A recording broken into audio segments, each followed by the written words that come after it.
bahwa dia tidak menyadari Heeh. ketidakbermanfaatan dia, itu remblong juga. Dia tidak menyadari bahwa dia tidak memberikan dampak yang baik ke orang sekitar. Ketika saya sambutan sebagai dokter, sidang promosi dokter, saya bilang gini, saya tidak akan berbangga dengan gelar dokter saya, karena saya tahu banyak sekali orang alim, guru-guru saya di Tambak Beras, banyak sekali guru-guru saya yang jauh lebih alim, yang jauh lebih pintar, tapi tidak bergelar dokter. Assalamualaikum warahmatullahi wabarakatuh. Selamat datang di Rumah Cerita bersama saya Mela.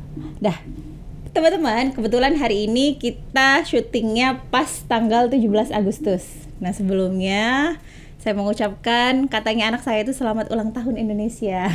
Dirgahayu Indonesia yang ke-78. Semoga di usia 78 ini Indonesia menjadi semakin jaya dan terdepan. Nah, ngomong-ngomong masalah merdeka, semua orang di Indonesia, semua warga negara Indonesia yang di Indonesia ataupun yang di luar Indonesia, semua juga harus merdeka dong. Merdeka dari apapun. Nah, karena saya perempuan, saya mau membahas menjadi perempuan yang merdeka. Nah, hari ini ada teman saya yang kayaknya asik nih kalau kita ngomong masalah merdeka menjadi perempuan, atau menjadi perempuan itu harus bagaimana sih di era Indonesia yang saat ini, di era dunia yang seperti ini. Langsung saja kita sapa. Assalamualaikum Kakak Mia. Waalaikumsalam Adik Mela. Saya kenalkan dulu, beliau ini adalah mentor saya. Dulu waktu saya pertama kali belajar MC itu beliau adalah mentor saya. Sebagai pemula acara. Mau coba di sini? Tidak, sudah pensiun sekarang. Oke. Jadi gimana kabarnya? Alhamdulillah sehat. Semakin berkembang badannya ya. Sama dong. Katanya itu badan yang semakin berkembang itu tanda hidupnya makmur, bahagia, atau tambah nelongso. Oh, jangan gitu dong. Karena kan ada beberapa orang tuh nelongso pelariannya makan. Oh gitu. Atau saking nelongso ya akhirnya mangan opoy. Karena makanya ayam nelongso ya. Iya. Bisa dikenalkan dulu nggak? Siapa sih Anda itu? Anda siapa? Saya perempuan biasa. Namanya agak susah, tapi harus hati-hati, harus hati-hati. Jadi kalau ditulis itu minha makhzunia. Yang pertama harus pakai h, yang kedua harus pakai kho. Jangan salah makhorijul hurufnya. Jangan sampai salah. Iya benar. Minha makhzunia, tapi biasa dipanggil Mia atau biasa dipanggil Minha gitu. Tahu biasanya dipanggil Ibu, Bunda. Ada itu sekelompok orang yang memanggil Bunda.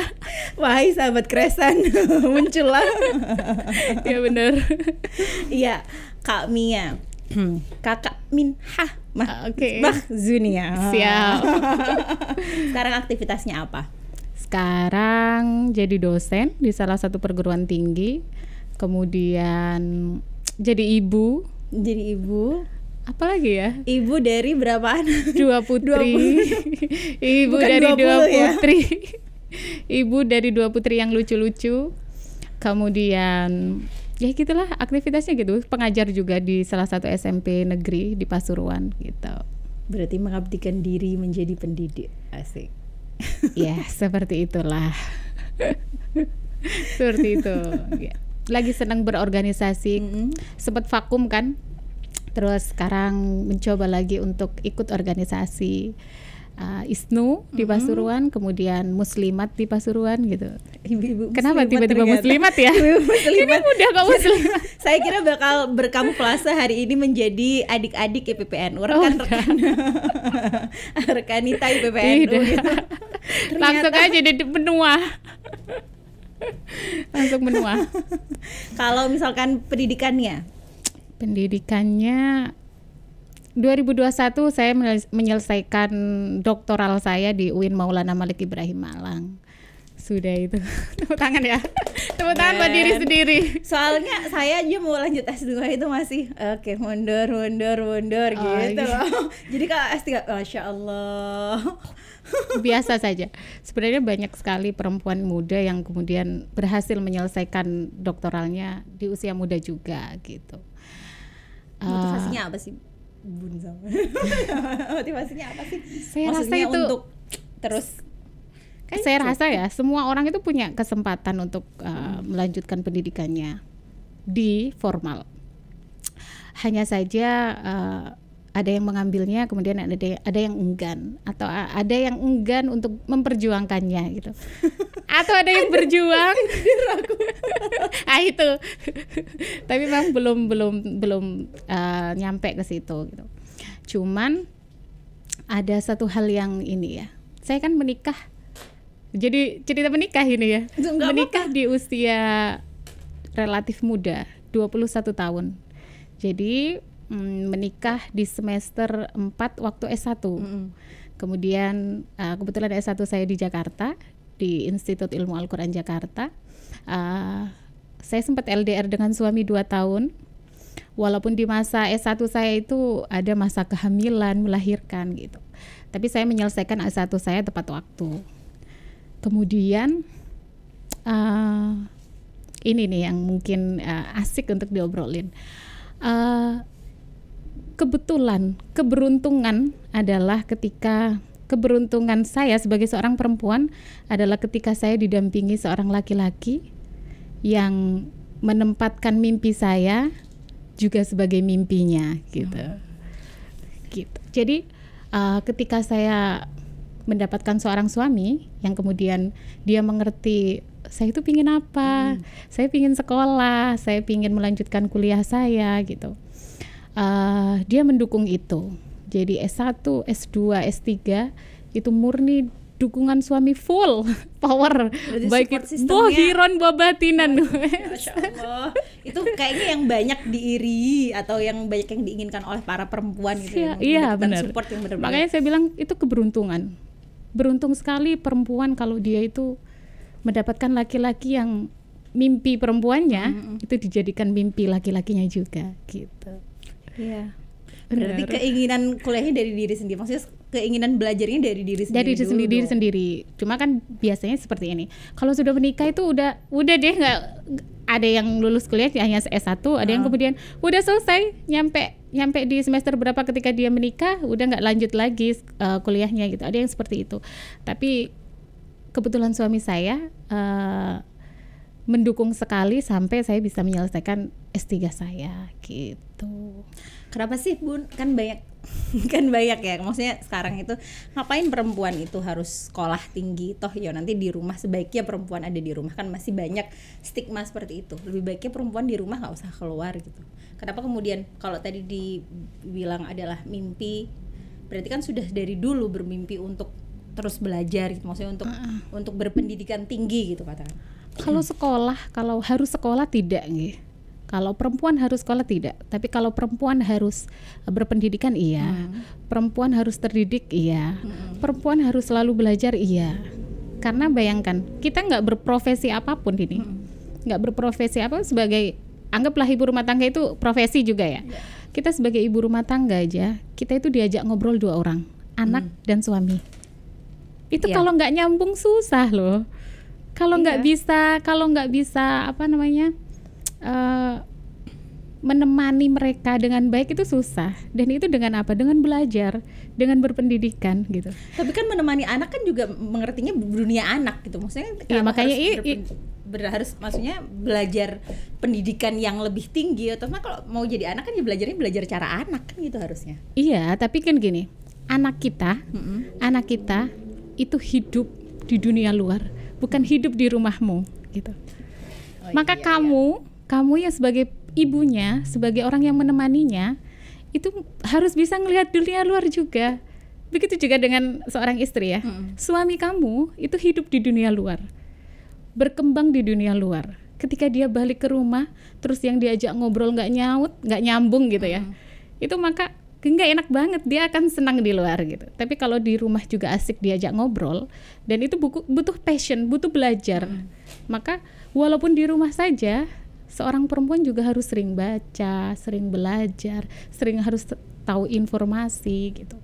Tidak harus dia S3, tidak harus dia S2. Tapi yang diketahui oleh suaminya, yang diketahui oleh anaknya, bagaimana anak itu berkembang di luar, suami berkembang di luar. Kalau ibunya atau istrinya itu tahu, nyambung, itu pasti enak aja gitu. Berarti memang menjadi perempuan yang terdidik itu sangat penting sekali. Penting sekali. Bukan hanya menyelamatkan rumah tangga ya, menyelamatkan diri sendiri. Kenapa begitu? Karena bukannya menyelamatkan diri sendiri itu healing gitu kan biasanya. Sekarang kan healing.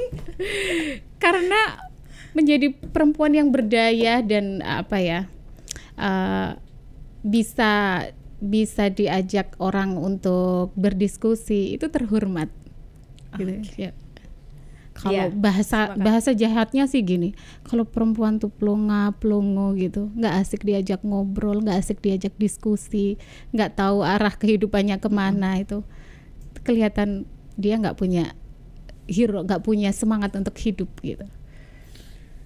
Semangat untuk hidup. Berarti yang menjadi semangat Kak Mia selama ini, maksudnya sejauh ini adalah untuk terus belajar gitu kan maksudnya? Iya, kalau kayak gini nih, kalau saya memilih untuk sekolah lagi, itu karena mungkin kalau di sekolah atau kalau di kuliah ya, kalau di kuliah itu lebih fokus ya gitu, dan itu memang jurusan yang saya senangi, pendidikan gitu. Berarti memang dari awal sudah mau berkhidmat untuk pendidikan, berarti kalau misalkan memang tujuannya ke situ atau terjebak di situ. Terjebak juga. Kayak misalnya saya karena terjebak di situ, ya udahlah dijalani. Terjebak di sini dong. Terjebak juga ya. Saya tidak pernah bercita-cita menjadi dosen atau menjadi guru, tidak pernah.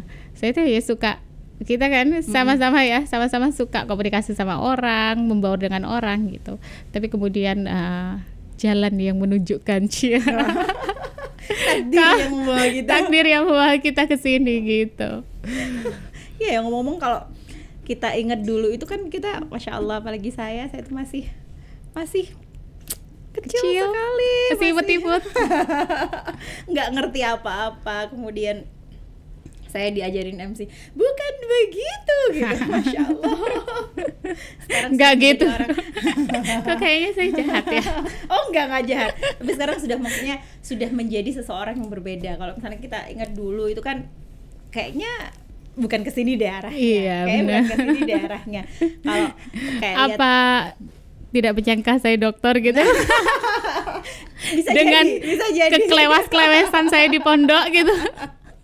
Kedeleweran saya di pondok. Iya, bener loh. Memang bener. Enggak, maksudku itu, maksud saya adalah kalau dulu saya bayangkan Kak Mia ini ya memang maunya ke arahnya adalah ke arah dunia presenting kayak gitu kan, dia dunia penyiaran gitu kan. Kalau tapi ada cerita lucu nih sebenarnya. Kita tuh kalau di pesantren itu kan suka meyakini dawuhnya Bu Nyai. Nah, waktu itu kan ketua pondok ya. Jadi Bu Nyai itu dawuh gini. Waktu itu Bu Nyai masih di DPR atau lagi mencalonkan DPR. Mia, nanti jadi politikus ya gitu. Jadi keluar dari pondok, background pendidikan saya kan madrasah mu'alimin mu'alimat, itu kan 80% yang kita pelajari itu agama. Tapi saya kekeh, nih kata Bu Nyai ini saya jadi politikus nih. Saya harus ngambil ilmu politik ini. Jadi saya cari jurusan ilmu politik, gak keterima di seluruh. Astagfirullahaladzim. Akhirnya saya memilih di kampus yang perempuan semua. Kemudian jurusannya pendidikan agama Islam. Masih dengan iming-iming tahun kedua saya akan pindah jurusan ke ilmu politik gitu. Ini apa itu? Berarti saya salah dong di awal tadi. Jadi kan di awal saya bilang, oh memang sudah bercita-cita menjadi pendidik. Salah. Enggak, tapi takdir yang membawa saya ke dunia pendidikan gitu. Tapi tertarik nggak? Politik. Sekarang sekarang kan sudah mulai berorganisasi kembali. Kan sudah bisa mulai cari jalan tikus, jalan gitu. Berarti masih ada keinginan jadi politikus. belum berpikiran. Tapi masih nyaman untuk menjadi pendidikan. Iya, masih lagi ngerawat kampus.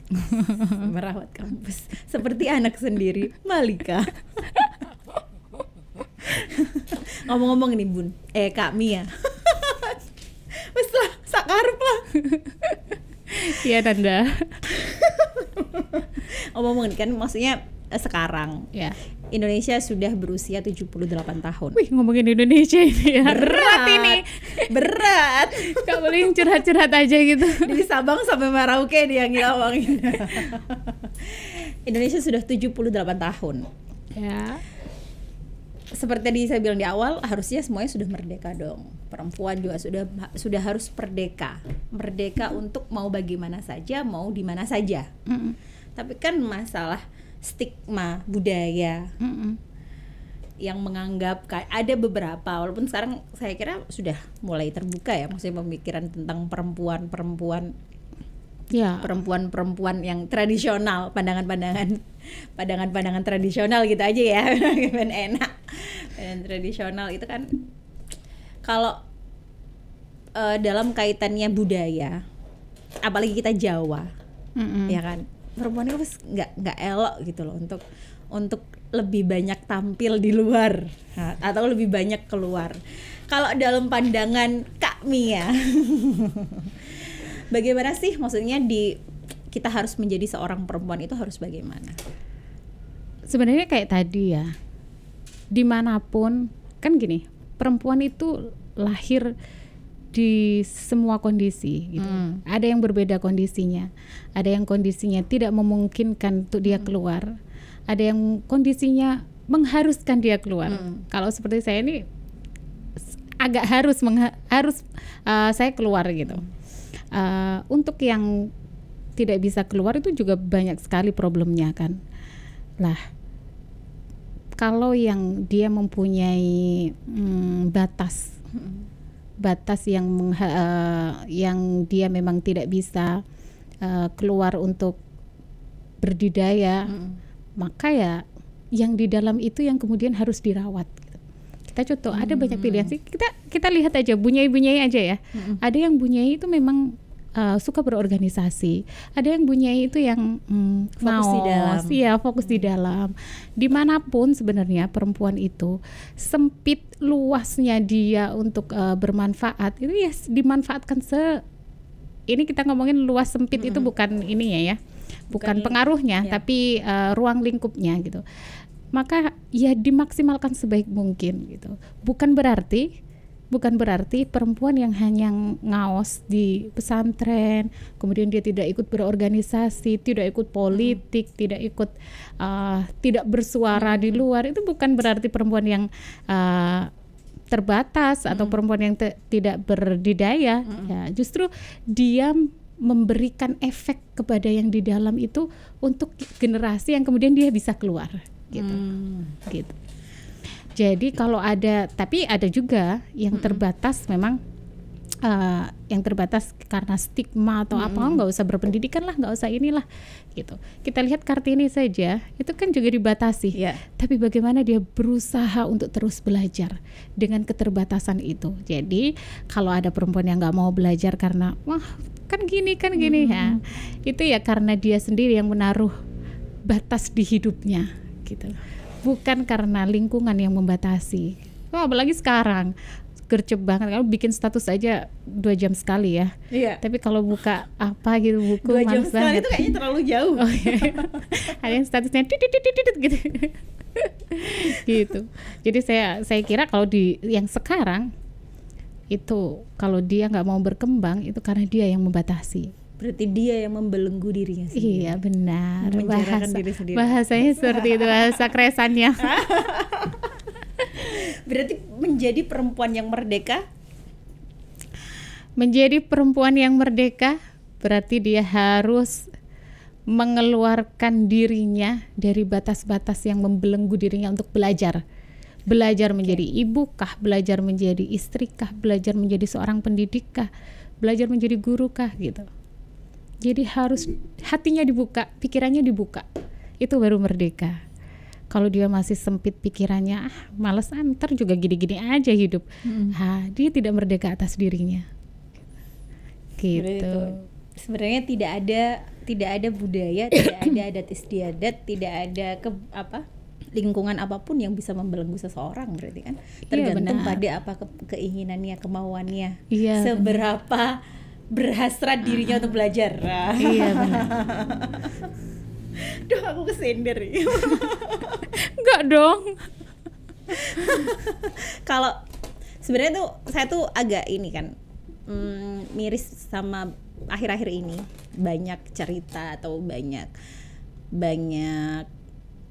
kabar yang karena ada feminis, ada kaitannya dengan feminis gitu kan. Feminis kemudian dikaitkan lagi dengan LGBT. Ya seperti itu, sampai diajarkan di sekolah-sekolah, bahkan di TK-TK seperti itu kan. Akhirnya banyak orang menganggap bahwa perempuan kalau dia terlalu lincah, bersuara, terlalu lincah, terlalu aktif aktif ya bun anak-anaknya. Jadi dianggap dia adalah seorang feminis yang tidak mau dibatasi dalam tanda kutip.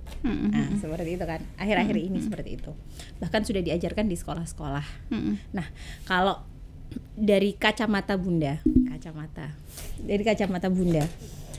menjadi perempuan tetap dengan batasannya, bagaimana kita harus membatasi diri kita, apa yang maksudnya yang bisa menjadi tolak ukur seorang perempuan itu, oh ya ini masih dalam koridor yang pas, ini dalam koridor yang sudah lah kaki kedawan lengkai gitu. Kalau saya walaupun saya sebebas ini ya, tapi saya tetap perempuan juga harus ada batasnya. Bukan berarti batas belajar dan sebagainya, batas bagaimana dia memposisikan dirinya, karena di samping dia bisa di luar, aktif di luar, dia harus tahu tanggung jawab dia di dalam. Kan dua kan, ganda kan ininya, fungsinya atau perannya ganda. Jadi tetap aja, dan di agama kita juga ada hal-hal yang membatasi perempuan, bukan membatasi pendidikan atau apa ya, bukan. Tapi memang harus ada itu, harus ada, bukan batas, mungkin rem. Betul. Harus ada remnya. Oh, nggak bisa ini, nggak semua yang dilakukan laki-laki. Ini agak-agak sensitif sebenarnya kalau kayak apa-apa. Kayaknya yang sensitif itu yang lebih menyenangkan. Saya pernah tuh didawuhi, lagi-lagi kita ke pesantren ya, ke Bunyai gitu. Waktu saya mau melanjutkan S3, saya tuh bilang, saya sowan ke Bunyai, ini gimana nggih kalau saya S3 sedangkan suami itu berpendidikannya S1 gitu. Nggak apa-apa, tapi kamu tidak boleh lupa bagaimana tanggung jawab kamu di rumah. Berarti kan itu Bunyai memberikan warning bahwa kamu itu punya tanggung jawab utama di rumah, entah itu sebagai ibu, entah itu sebagai istri gitu. Kamu mau sebebas apapun, mau bermanfaat untuk orang luar, kalau di dalamnya rapuh itu nanti akan dampak ke diri kamu sendiri gitu. Kemudian bahwa kita perempuan juga harus bisa menjaga kehormatan kita sebagai perempuan gitu. Nah itu mungkin harus ada remnya harus kuat nih gitu. Bukan batasan itu udah ada. Mungkin batasan itu tidak ada, hanya rem kita sebagai perempuan ini nyampe di mana ya kita ya gitu.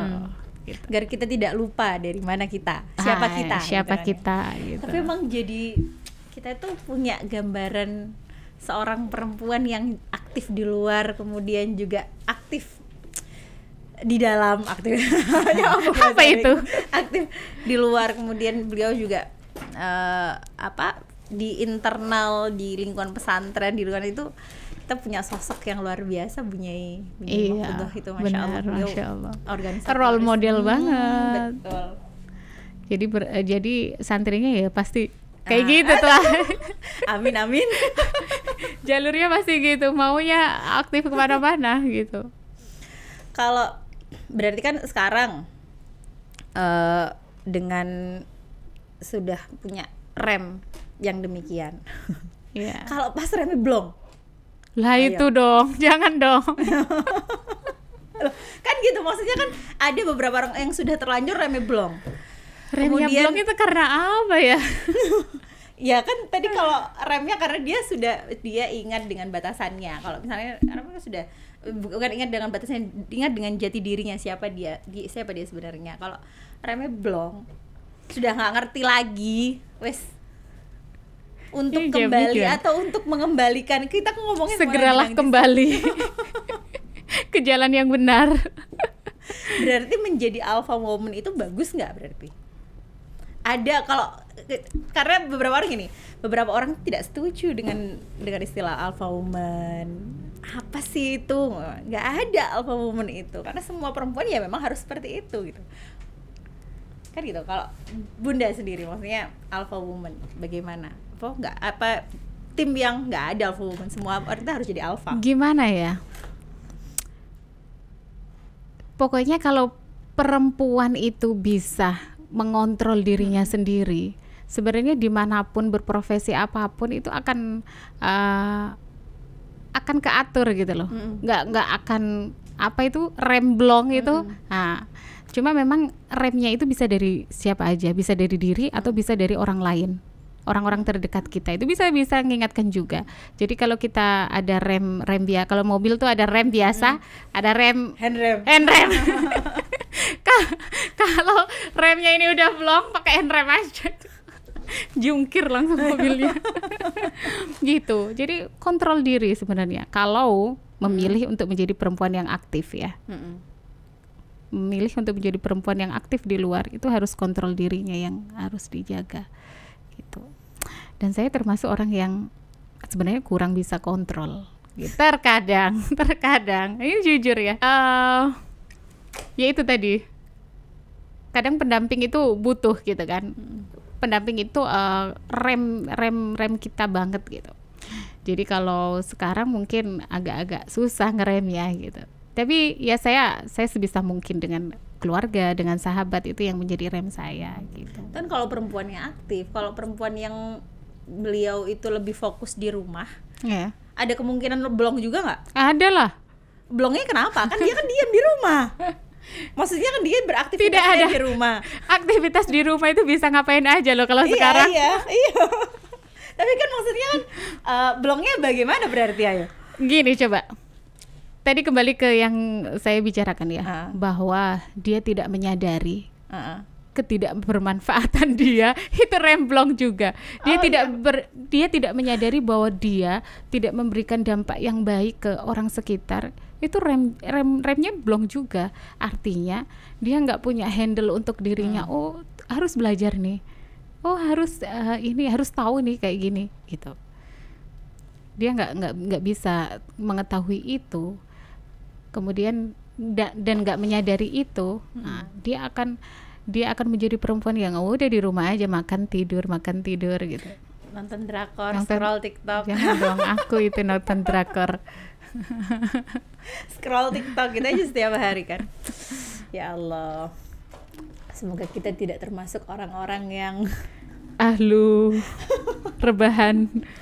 Aduh, tapi aku mesti ngono ya. Aku juga. Tapi emang rebahan sambil nonton drakor, sambil nyemil. Ya. Nggak inget badan. Berarti mengupgrade diri kembali lagi awal tadi ya. Maksudnya jadi perempuan itu tidak harus sekolah di luar, tidak harus sampai S3, S1, S2, S3, bahkan tidak harus sekolah formal. Nah, tidak harus sekolah formal. Yang harus apa? Berpendidikan. Belajar, terdidik. Itu yang harus. Karena untuk meningkatkan kualitas diri juga tidak harus selalu di bangku sekolah ya. Iya, benar. Di bangku pengalaman hidup. Di bangku dapur, di meja dapur juga bisa. Di bangku. Sambil ikut kajian online. Kelas kayak webinar gitu kan. Itu kan ibu-ibu yang bisa dilakukan di rumah gitu. Jadi high value tadi ya. High value. Kalau Bunda high value woman enggak? Enggak kayaknya. Saya kayak biasa-biasa aja. Iya deh. Saya biasa-biasa aja. Tapi mungkin nggak, maksudnya bagi, kalau kita lihat biasanya ibu-ibu tuh paling ininya sama Jennifer Bahdim, bodinya yang dia bisa mengurus rumah dengan tetap tersenyum gitu kan. Sedangkan saya yang bercita-cita menjadi bundanya Nusa dan Rara, ternyata kenyataannya menjadi ibunya Nobita. itu kayak gini. Jennifer Bahdim karena suaminya Bahdim. siapa suaminya tuh? Kalau suamiku Syauki, makanya aku jadi ibu Nobita gitu. Enggak ya. Nikita Willy karena suaminya iya itu lupa namanya. Iya. Lah kita. Jadi dalam teman-teman saya beberapa perempuan yang berpendidikan itu adalah perempuan yang dia nih itu tenang. Dia tuh tenang. Beneran saya pernah dikasih tahu gitu. Orang perempuan itu kalau berpendidikan itu gitu loh, Mel. Dia itu harusnya dia pembawaannya tenang. Dia tidak Insya Allah itu secara tidak langsung kan bilang, kamu itu tuh kurang berpendidikan, kamu tidak berpendidikan, kamu tidak tenang sekali gitu. Karena bagi mereka ya itu, maksudnya bagi dia orang perempuan yang berpendidikan itu adalah orang yang tenang, orang yang nggak kayak saya boy gitu. Ya nggak kayak saya juga dong. Jadi terdidik dan berpendidikan lebih penting mana? Dua-duanya. Gak boleh pilih lebih dua-duanya. Bagus mana? Terdidik dan terdidik itu dampak dari berpendidikan. Berpendidikan formal atau berpendidikan tidak formal wes kono. Ya kok tadi bingung dewe aku percaya. Kayak gini, saya pernah ini bicara masalah pendidikan formal dan tidak formal ya. Boleh itu dicek ketika saya sambutan sebagai dokter, promosi dokter, sidang promosi dokter.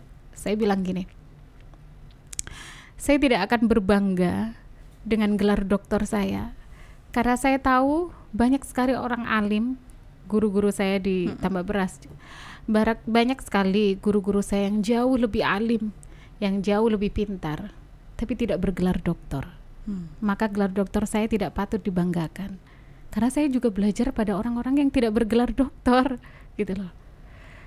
Tapi saya juga tidak ingin diremehkan sebagai dokter. Hanya karena dokter itu dianggap sebagai gelar formal lah gitu. Karena memperjuangkannya itu juga dengan penuh tangis dan berderai-derai. Perjuangannya juga gila kan gitu. Tidak semua orang juga bisa sampai ke situ gitu.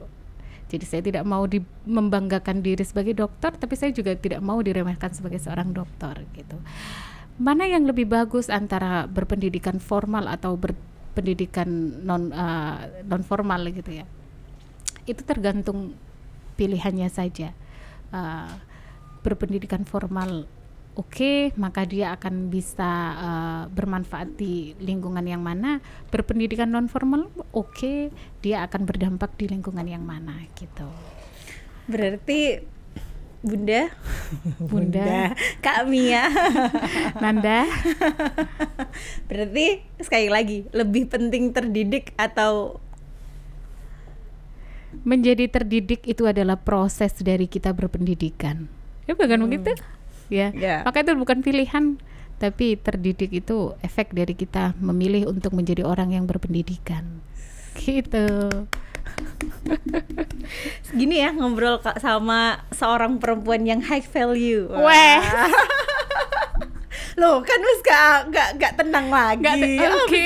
Saya akan tenang supaya terlihat sebagai orang yang berpendidikan. Gak gitu ya. Tidak seperti itu, biarkan berekspresi sesuai dengan. Gak apa-apa, perempuan mau jungkir balik salto ya gak apa-apa kan gitu kan. Gak ada batasan perempuan. Beri terakhir dari saya. Apa? Sebagai perempuan, Kak Mia sudah merdeka belum? Berarti saat ini ya saya merasanya sudah merdeka, walaupun ada banyak hal yang harus kalau merdeka nih, kemudian merdeka banyak hal yang harus dibenahi gitu, biar merdekanya itu utuh.